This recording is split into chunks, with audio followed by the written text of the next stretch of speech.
On today's episode of Tide Master, I'm going to be talking about salmon hatcheries, steelhead,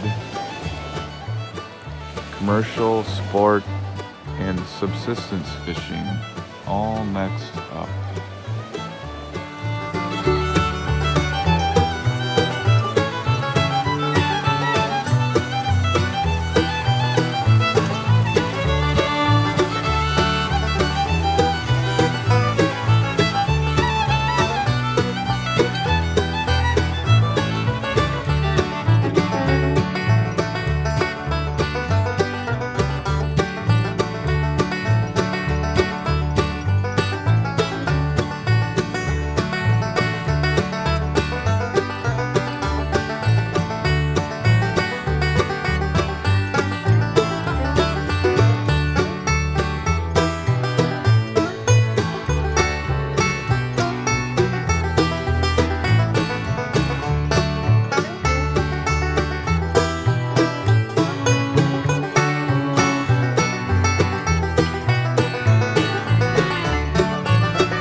Come.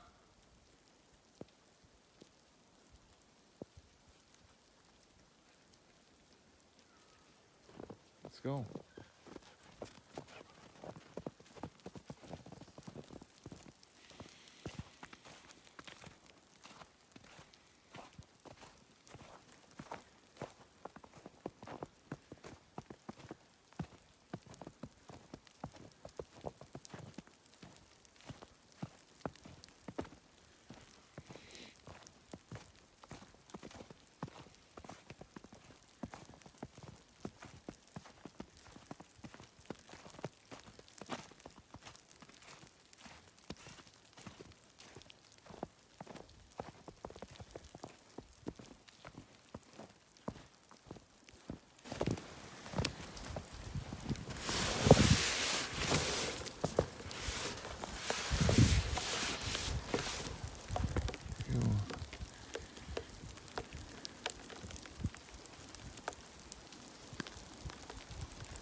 There he is, the man, the myth, the legend.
Das Ding jetzt stupid. Not really stupid, but just is what it is.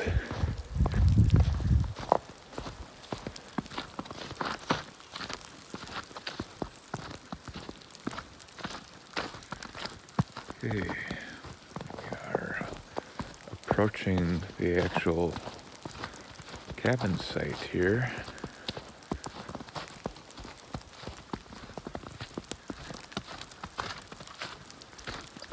It's like an outhouse.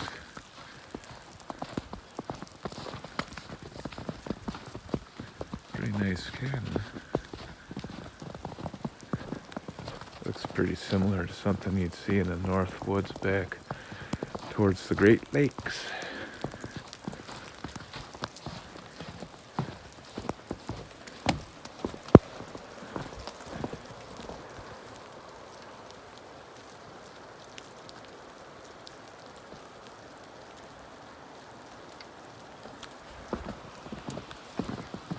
It's always a story.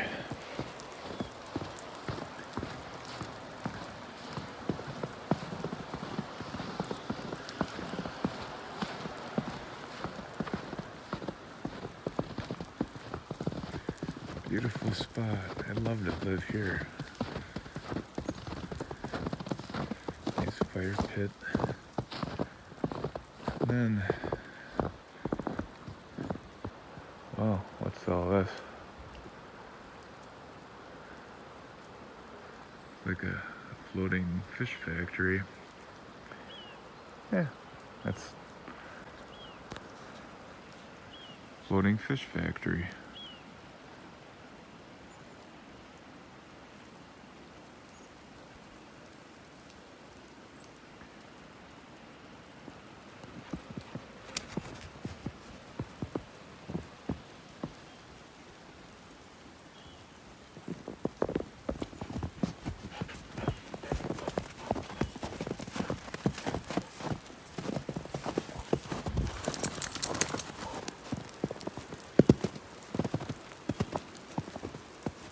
Ooh, dog.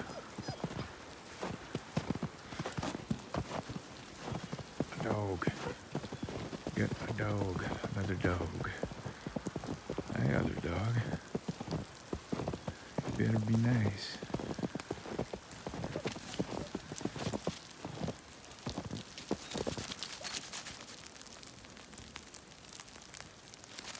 Oh, rando dog. Looking one. Come on, guys, let's go. Come. Oh. Come on. Try not to knock me over. I think is all this here.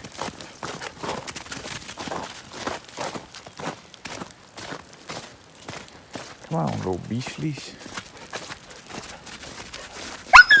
Stop that. Hey, what are you doing? Are you being a whimper or something or what? Come on, let's go. Whose dog is that?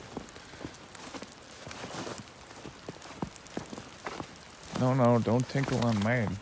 Don't tinkle on my dog. Where's this thing? Oh.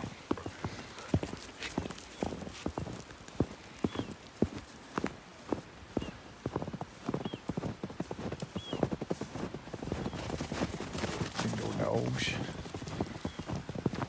Are you dingo dogs? Yeah. You guys are crazy. Look at your crazies.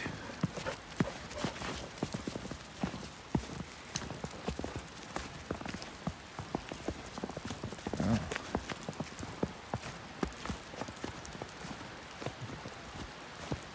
Okay, here is the salt chuck. Uh-oh. Somebody's calling you.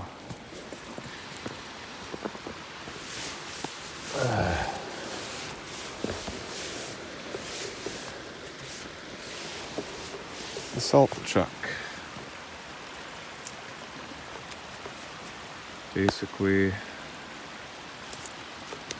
river flows into kind of a a lake, I guess, pond, and then the pond flows out into the salt water. Tide comes up, fills up this part, and actually will back up the flow of the river. Very important habitat, beautiful area, lots of fish.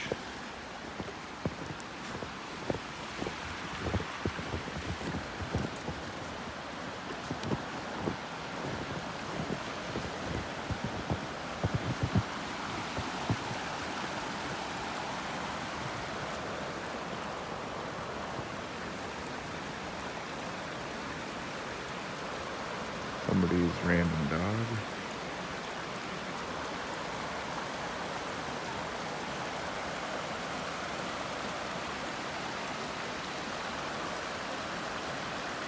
So the tide is out pretty far right now. I'm pretty much standing at the high water mark, right where I'm at, maybe a little bit lower, but this whole thing, when the tide comes up, fills up, and when the salmon and trout or char come up, they follow in with the tide, and then they head upstream that way.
So what oftentimes happens is I acquire other things, and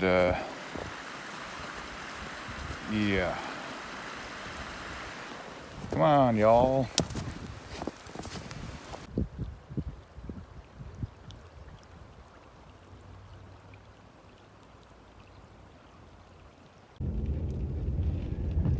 So I was just told by one of the... God damn it. Okay, take two. I was just told by one of the fish techs for that aquatics facility over there that they're rearing chum salmon, and that they've been doing it for about 30 years. The interesting part is that last year the local fish and game office here decided to close down all steelhead fishing, hook and line, catch and release, everything, keeping them, releasing them for steelhead on the same body of water. Well, it's not the same one, but it's actually Peterson Creek and the Salt Chuck area, which we just kind of checked out over there. So what happens every year is the steelhead migrate back in from the salt water, and they come in and move upstream, spawn, and lay their eggs and everything, and then they head back out. or they stick around, or who knows what they do. They're steelhead. But the interesting thing is that I guess the common knowledge apparently was that people fished out the steelhead around here. Supposedly, they kept them all, right? So they kept all the steelhead.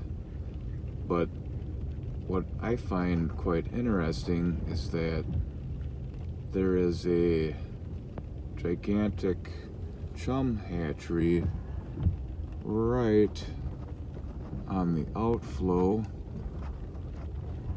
of where all the fish migrate to. So I'm not sure if they realize the damage that can occur in an ecosystem when you introduce that kind of biological material to an area. I'm just gonna stop the car because now I'm driving kind of in a rough area, but I'm not sure when the last environmental impact or EA or NEPA or any of that stuff was done on this particular area, but after 30 years of impact and degradation of naturally occurring environmental factors, I would think that maybe it's time to kind of relook at this location for hatchery, for actually trying to reestablish a run of steelhead here. Wow, there's an idea. So the guy I just ran into that worked for the hatchery, he said he lives in Wisconsin for the rest of the year. So that's really cool. I like how not only do they, totally convolute the entire environment with hatchery garbage, they also hire people that reside out of state the rest of the year. Good job, hatchery.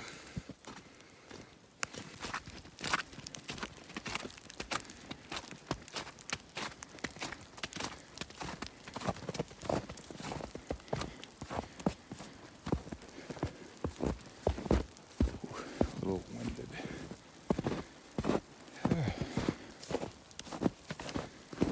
Oh, I can see it.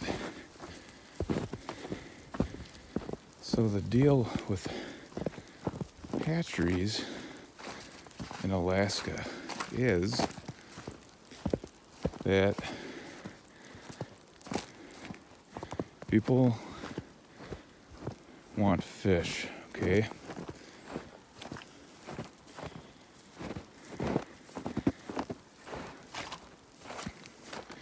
And what they'll do to keep fishing has nothing to do with their care of the environment around them.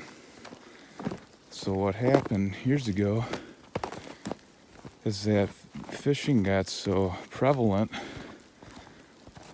that they decided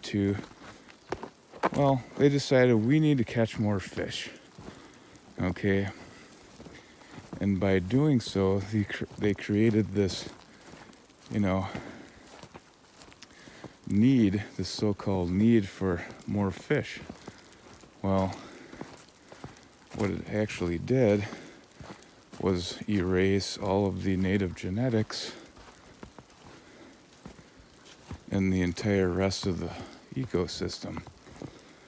And now, when I see stuff like this right downstream from an old steelhead run, I kind of think, well, something just don't seem right. What ended up happening with the hatchery introduction is some guy came along, had some plans and some dough, and he said, well, how about a hatchery? And the state said, sure, here's some more money. We'll subsidize the amount of fish that you can produce, and will pay for certain things and whatever. So a lot of the money back in the day came from the state, and now we have this monstrosity of I don't know, it's kind of like a floating biohazard, really, in all actuality. So I mean, it creates jobs, right? But these really aren't the right kind of jobs that this world needs anymore. That's how I feel anyway. So, and that's kind of the guns that I'm sticking to.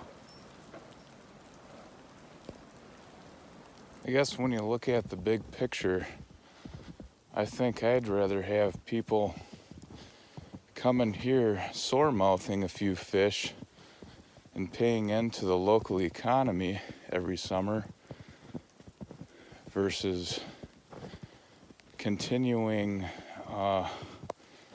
this debauchery called whatever salmon drift net purse seine.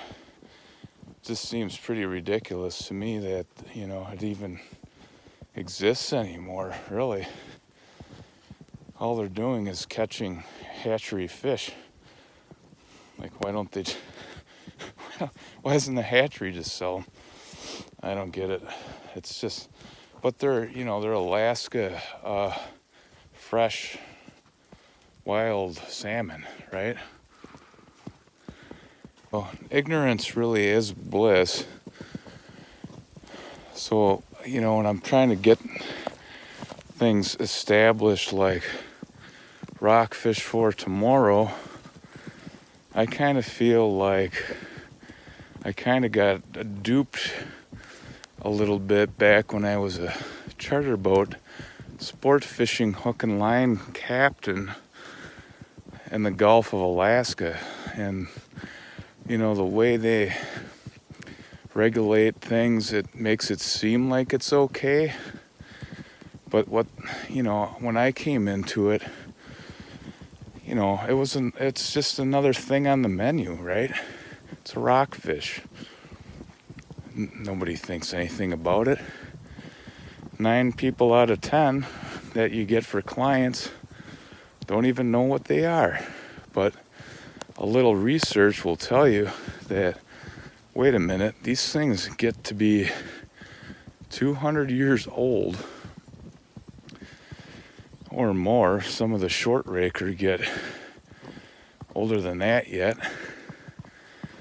And it's just really sad how easily you can wipe them out. I mean, I can go, I've done it, I've gone out to these reefs and picked on spots, and you can literally with a headboat erase thousands of years of genetics within probably about a week's time on one particular rock structure.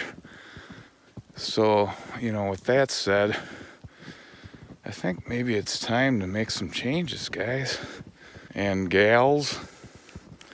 The real reality of it is that when I go out of a small boat harbor in a community that I live in, which doesn't have a road connected to it, by the way, we're remote.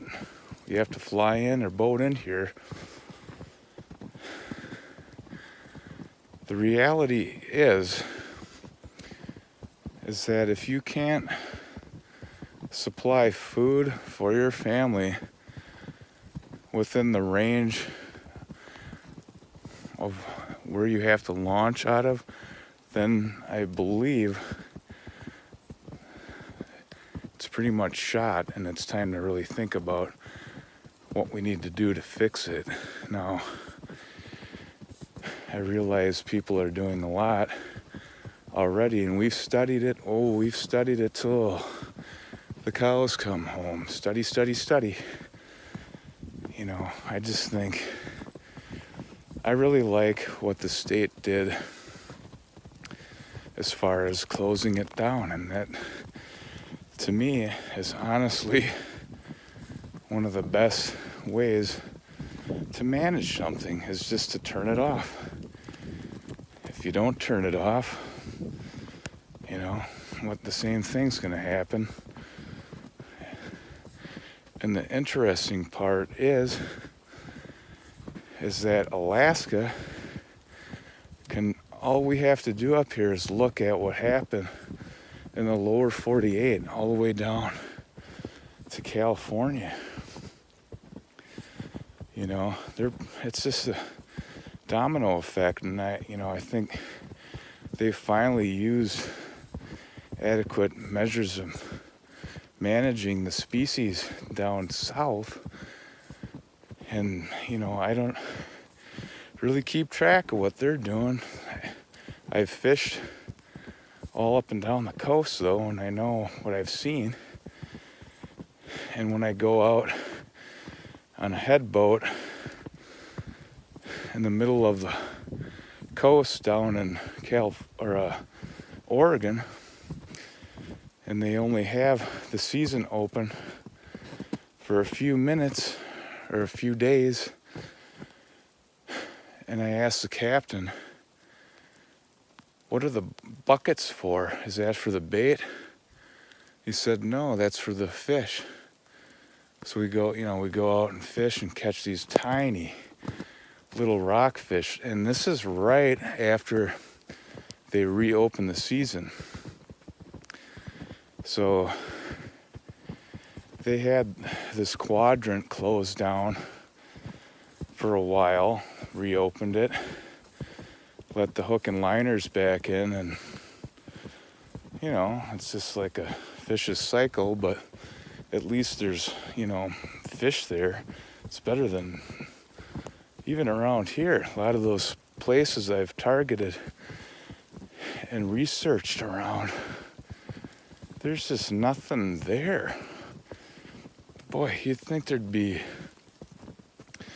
lingcod, every kind of rockfish, but there's not. And I do realize we're on the inside waters here, which isn't necessarily the best fishing location in the world, but still, there should be something there, and if there's not, that means it's been overfished. As simple as that, Get that dew off my mouth. So, yeah, everybody's trying, but I'd really like people to get more involved with what I am talking about. Just, what do we actually need to do here? I like to eat rockfish. Everybody likes to eat them. Doesn't seem like anybody cares if they're around, though. People only care if they're not there, right?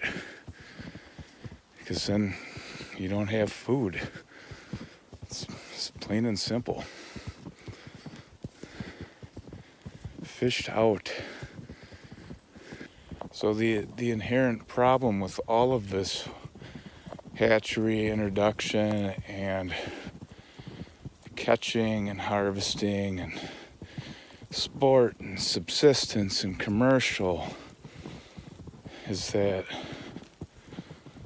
once it's gone, but what we're doing now is reintroducing science experiments basically to the natural environment. So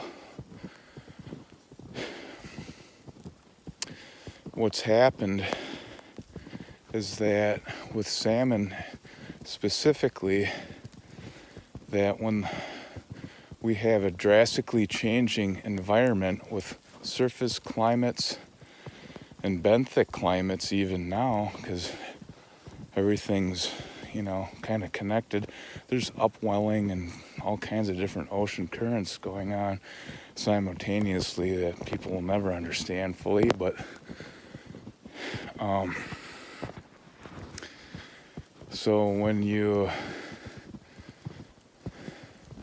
introduce salmon from a hatchery that haven't naturally occurred in an area, they don't really have time to adapt.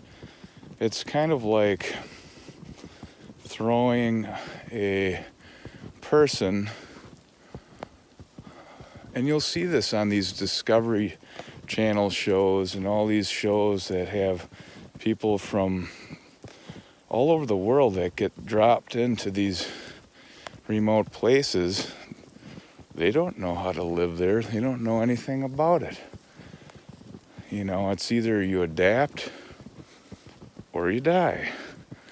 And that's, you know, unfortunately what's happened a lot is there's, you know, they relied on these fish returning and spawning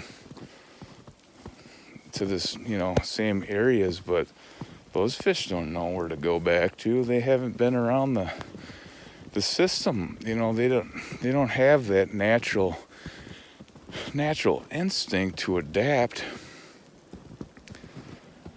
and be able to return to a place. So that's one factor.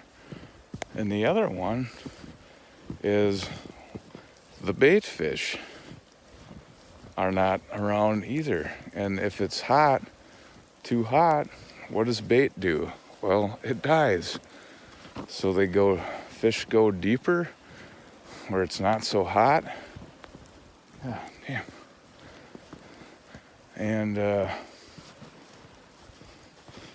fish follow them, and maybe they don't have enough energy to make it all the way back to where they were dumped out in the first place. So these hatcheries around here will literally, all they do is they'll raise them in net pens like that with like food, like just pellets, fish food, and then they poop and urinate or whatever they do, they're fish, right, in that one little spot. And that's what I was kind of hinting at before with that floating net pen, you know, is that obviously there's going to be a lot of waste product with that many fish floating around in one little spot, so the surrounding area gets impacted by it regardless. So anyway, I forget what I was talking about now with the other thing. Well, with bait fish. So the bait fish get smushed down into you know, the water height and the water column, so they will be hanging deeper. So it takes more energy to live at those depths than it does to live up higher. And you know, if the bait's down that deep, they still have to eat too. So they have to go back up to where their food source is, closer to the surface. And it's just this huge ordeal. And I don't know if people realize what's really going on. And I think it has been, you know, on my mind for years now. And I want people to realize this stuff and not put the blinders on and just, you know, whatever, you know. I mean, the answer to me is, you know, if you want this world to continue as human, you know, for humans and for the things that we need as humans, food, water, shelter, then we have to pay a little bit more attention to these things. And it's not all about money. It's not all about money. Everybody, I can throw a stone around here and run into somebody that's a millionaire, you know, like they really care. You know, they have their money. They've made their bank. It's just really sad. I don't know. During the fishing season, these little bays and coves like this will just be coated with chum, and that's why I don't think any of them are like native at all anymore. So it's really a hard thing, because these people have worked so hard fishing, and I'm one of them. I've spent the better part of my life fishing, and it's just really tough to see the honest, hard-working fishermen get punished for all this. And I just, oh man, it really irks me, but when it's a lot different when you're talking, like, I'm in all actuality, I'm a newbie, I admit it, but I've traveled all over. I've seen just about, I don't want to say everything, but a lot of different regions.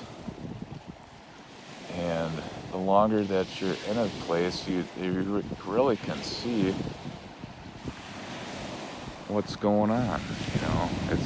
Things kind of come to light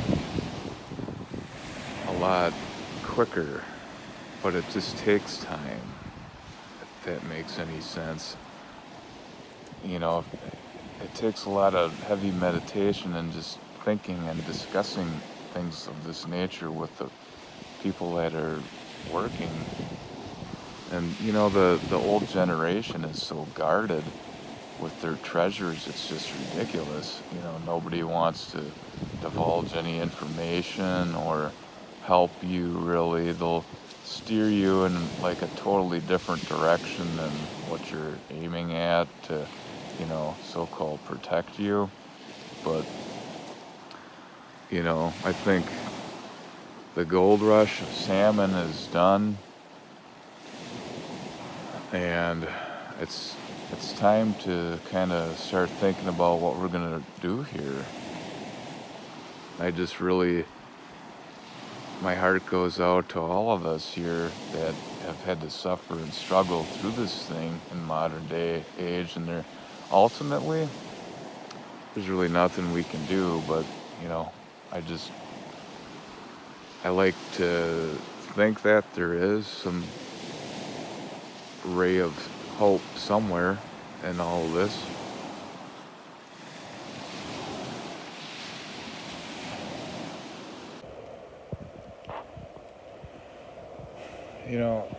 The thing that remains, that is and that always has been, is how fragile human life really is, and how easy it can be taken away, and really equally as important, how simple life really is. When I'm sitting here under this big old tree, and I have shelter right here. I could start a fire right over there, stay warm. When the fish come in, I can go over there and get food fish, hang them and dry them. I don't know why everything got so complicated, but I think maybe it's time for people to reassess their real values in this world and what they really hold dear and valuable. It's not like I'm against fishing or, commercial fishing or subsistence or sport fishing. I'm for all of it, but it's just this balancing act that everybody's been dealing with is kind of no longer a balancing act. I think it's kind of, people are, as a whole, kind of falling off the tightrope. And, with it goes the resource. Maybe it's the other way around, but I guess it's all relative. Back in the day, the hatcheries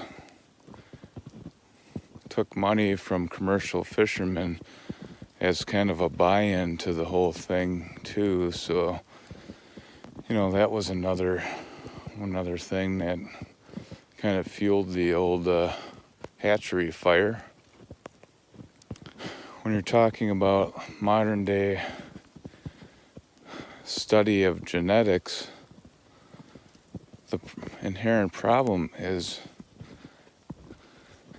that I don't know as if they have genetic baselines of historical stocks. So when you kind of have to have something to look at, to compare it to when you're manipulating a species for mass production. And if you don't have anything to compare it to, you kind of have to take stock genetics from whatever is existing. And in some situations, in Alaska, they've introduced genetics from the lower 48.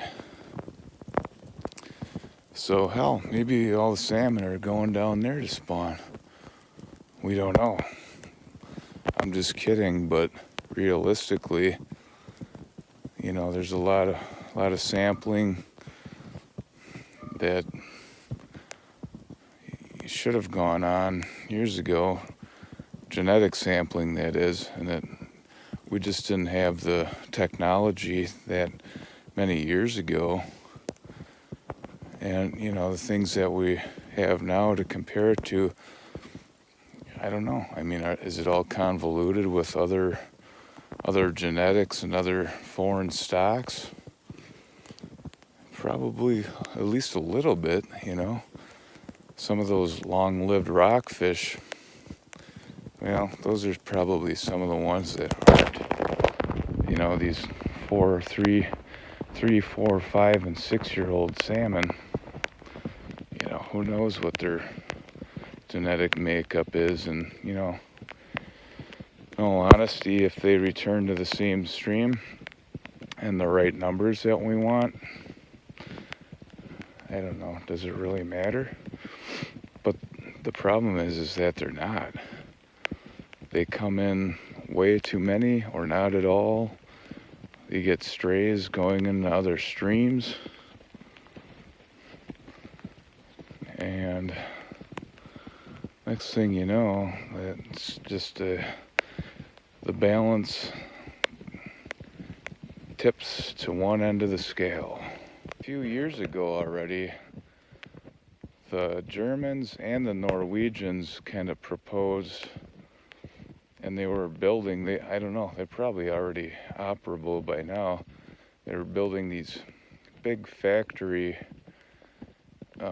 floating ships offshore that were going to be used in commercial production for salmon, Atlantic salmon too, I think, which we all know, well, I guess maybe we don't all know, but the ones that know that Atlantic salmon, not real great for the rest of the whole fishery. So anyways, yeah, I think at one point I was reading that they put the old kibosh on the German or the Norwegian ship, and everybody threw up a big stink that they didn't want it, and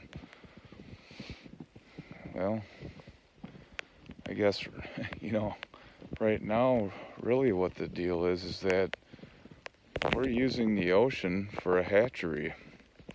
It's an ocean ranch, ocean hatchery. And if you think it's any different, then please leave a comment, and I'd love to talk to you about it and discuss what we need to do to make things good.